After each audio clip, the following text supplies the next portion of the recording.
traveling through another dimension. A dimension not only of sight and sound, but of mind. A journey into a wondrous land whose boundaries are that of imagination. Your next stop, the Twilight Zone.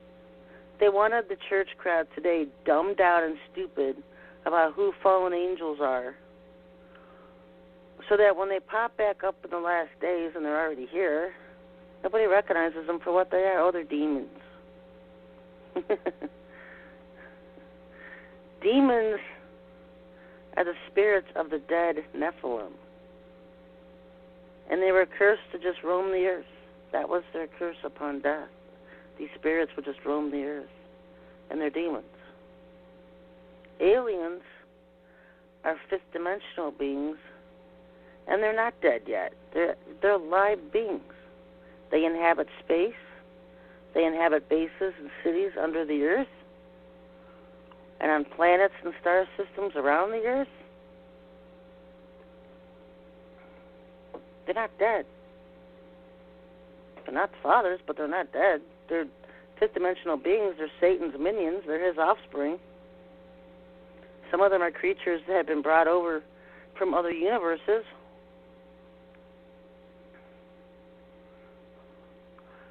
The Father said nothing new under the sun ever happens, because everything's been done before. So wake up out of the control boxes, folks, and start learning some new things, and don't be afraid to learn. Ask the Father to reveal the truth in all things to you. CERN in Switzerland has existed once before. That's not some new technological feat that they masterfully put together in the last days.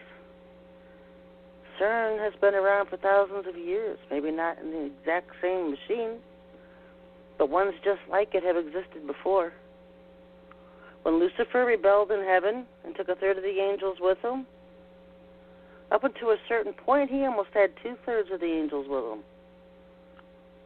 And the angels fought against him. But guess what was part of his rebellion? People always want to know where Nibiru came from. Pay attention. Nibiru was a planet away from the heavenly system that Lucifer had found, and him and his scientists and his people were secretly going to this planet. Their idea was to turn it into a sun. Much like they've been trying to do with Jupiter, they wanted to do to Nibiru. They wanted to turn it into a sun, put it in the center of them and of their own solar system. They wanted to mimic the heliocentric system of heaven. And Nibiru was a huge planet, so they wanted to turn that into a sun and then have all Lucifer's other planets around it, just like heaven was, have his own heaven, mimic fathers. And so they were going to this Nibiru planet, and Lucifer had found out that he could go through these planets in the north and south poles, that they were all entrances into these planets, and the centers were hollow. And so they built a city inside the hollow part of Nibiru. And they had these huge CERN-type machines.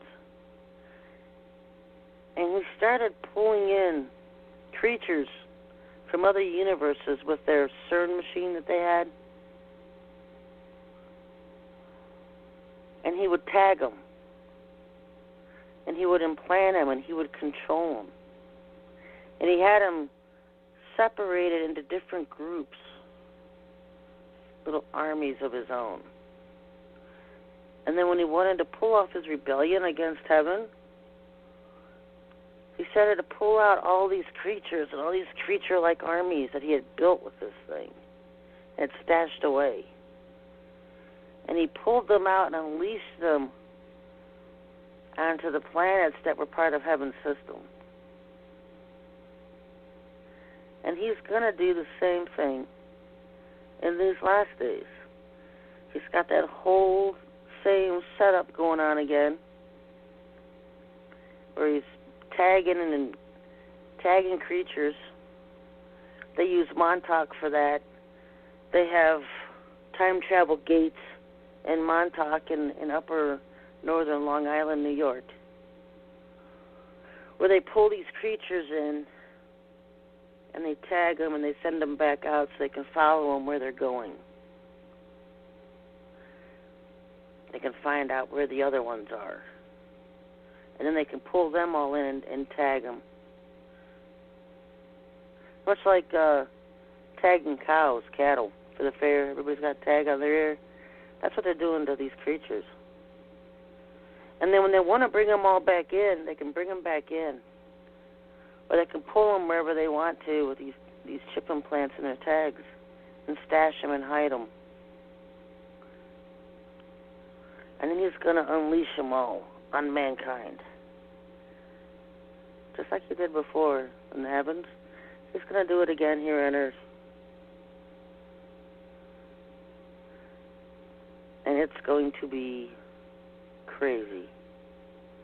This place will be run amok with interdimensional creatures. Dimensional creatures. The ugliest things you've ever seen. And that's just his side of things. Father has his own judgments coming, listed in Revelation chapter 9 and Joel chapter 2.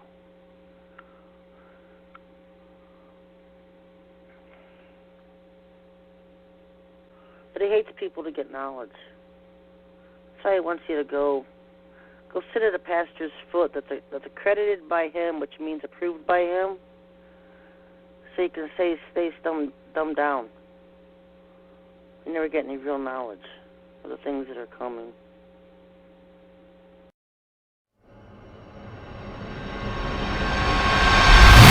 When the aliens realize that Nada can see through their disguise, they immediately alert the authorities, saying, "I've got one that can see." Being able to see is obviously frowned upon by the aliens. They do not like to be exposed. Nada quickly becomes a social outcast and aliens start closing in on him. I don't like this one bit. Nada and everyone in the city are constantly monitored by flying surveillance cameras that are oddly similar to the new unmanned drones that are currently appearing around the world. Flying surveillance cameras were considered science fiction in 1988. They are now a reality. The concept of truth-seeing sunglasses is an interesting way to illustrate the importance of knowledge in one's worldview. Two people can be looking at the exact same thing, yet perceive two very different realities, depending on the level of information and awareness possessed by each person.